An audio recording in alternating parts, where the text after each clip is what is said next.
Good day. This is the 54th episode of the Frankly Speaking Jamaica podcast. It's the second for 2023. I'm encouraging you right now to like, share, and subscribe to the podcast. We welcome your comments on the channel too. Now to my commentary, frankly speaking.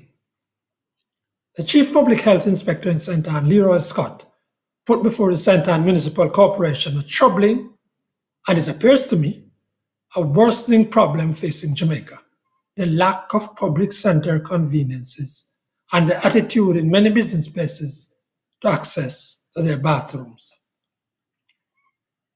Scott posed the issue of lack of access of the public to bathrooms as a dilemma for some: the embarrassment of wetting oneself or the alternative of exposing oneself, where access to a small, closed space is denied.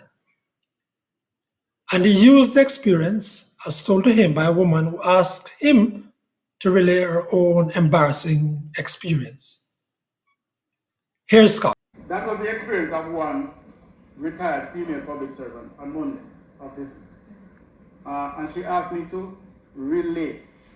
She has my permission her permission to relay her situation at this meeting today. She called me complaining about private entity involved in public utility at which she was doing business, and which refused to allow her the use of the sanitary convenience, claiming that it was for staff only. After her unsuccessful plea, she was forced to use her car door as a shield and urinate in the parking lot of the said entity.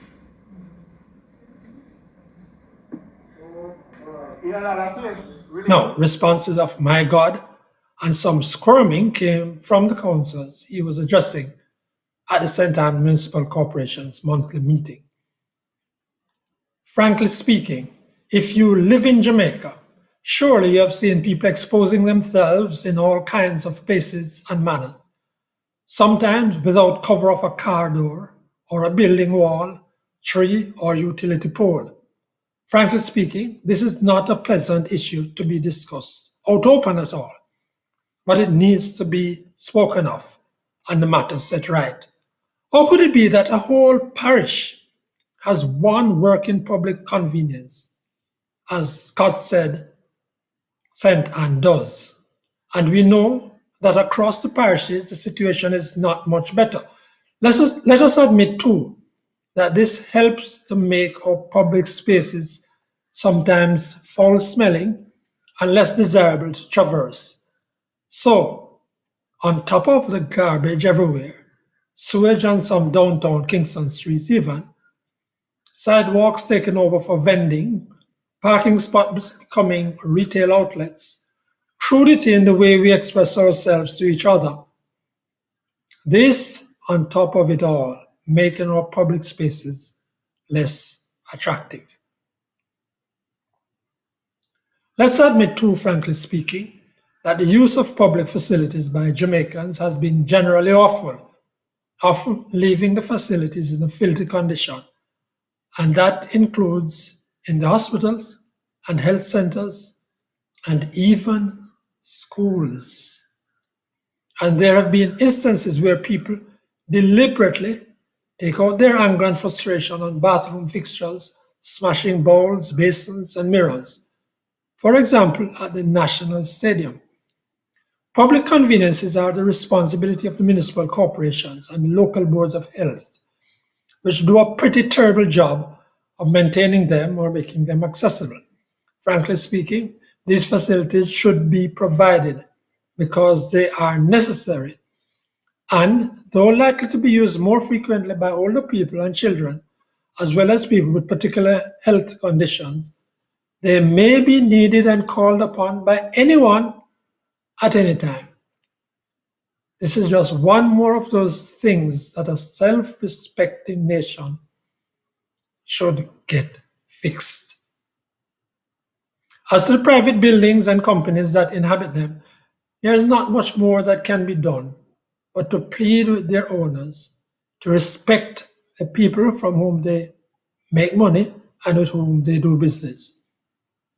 Oh, by the way, the same law that provides fines for littering and or dumping of garbage on the streets or making illegal dumps is the one that provides for fines for fouling public spaces, even where, frankly speaking, the local authority has provided no convenience.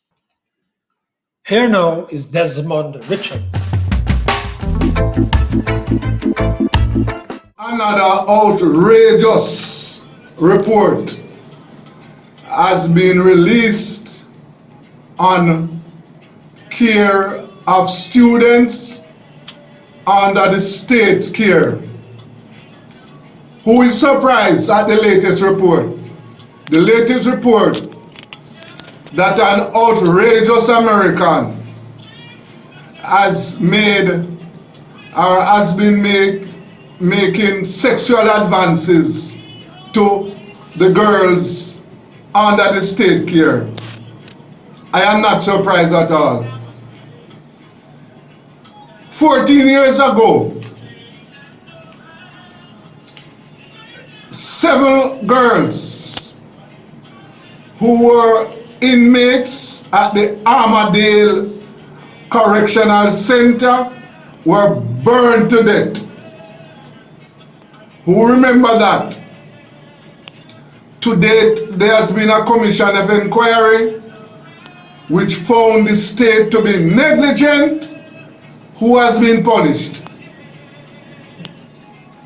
In 2020, there was a report about boys at the Rio Cobre Correctional Center, how they were being mistreated. No one was punished. And so these reports about molestation and bad care of children in state care prevails. You know, in the Jamaican society, there are 3 groups which are neglected. Children in state care, the elderly, and workers. Now, you have thousands of workers, thousands of pensioners who are earning $2,000 every fortnight. Who is looking about them? Who is going to make sure that they have a happy year this year? Who? Nothing in place. Then look at the workforce. Workforce of 1.4 million. 15% of that is unionized. Who is protecting the interests of the others? Minimum wage is there. Who is arguing for better wages, better working conditions? And so, when we talk about Happy New Year, these vulnerable groups in the society, they are left on their own, strictly on their own. Who is going to protect them this year? That is a question for the leaders and for all of us.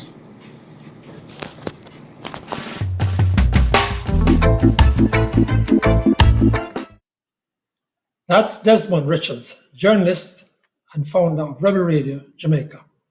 And now, Krystal Cameron. In societies in which the nuclear family and strict family structure is weaker, with the clan being more important, it allows much more male promiscuity. As J.D. Unwin said in his fascinating book Sex and Civilization, a society's ability to control sex is indicative of its level of development, and once societies lessen sexual restrictions, their level of development falls. This is since men are incentivized to work harder if they know their paternity is assured, and women to put more effort into their children.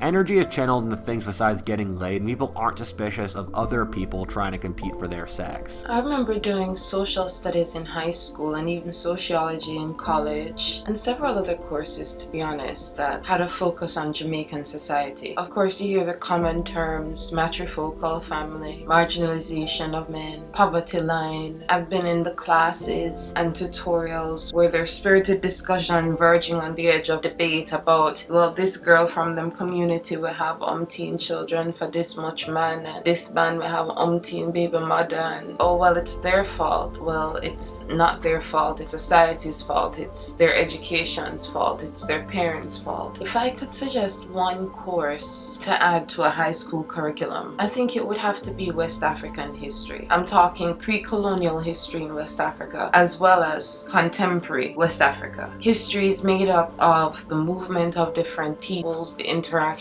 of different peoples, and quite frankly, when a people migrate, they bring along a lot of their ways. So this island is a British overseas territory, colony, populated primarily by people of West African descent. And in so many ways, we look like an African colony. I think it's a very crippling crutch that a lot of people adopt early in life of blaming colonization or slavery for every single problem and not looking deeper, not trying to find out more about Africa while you are saying that you're an African. Fathers establish an idea of discipline for children, and without it, it's hard to have a conception of a unified God, as well as rule of law, which is also the worst in sub-Saharan Africa of anywhere in the world. This means that for lots of African male culture, they try to push prowess and power rather than integrity and responsibility. There's too much dysfunction. Jamaica can't be transformed from the outside, it has to be transformed from the inside. The West African connection has a lot more to do with why our society seems to be functionally polygamist. Family structure, one of the fundamental pillars of any culture, regardless of whatever foreign investments or land reform. I don't see positive indicators for the future of Jamaica's families. And now more than ever, I just keep asking myself, why didn't I leave when I was younger?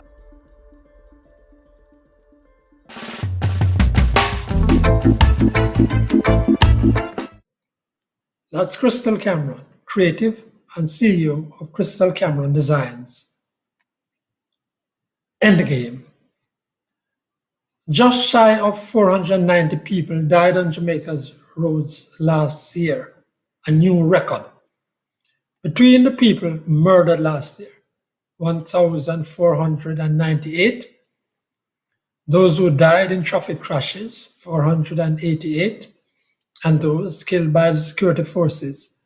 There were more than 2,000 mostly avoidable deaths in this country last year. Just by way of data too, were you aware that there are over 1 million registered vehicles in the country? That was stated by the Commissioner of Police last week. That's one vehicle for every 3 men, women, and children in Jamaica. It's a high ratio. And yes, I know what you are thinking. Thank you for sharing and liking this podcast. Again, I invite your comment on the channel. And please, if you haven't done so yet, please subscribe. I'm Franklin McKnight. Until then.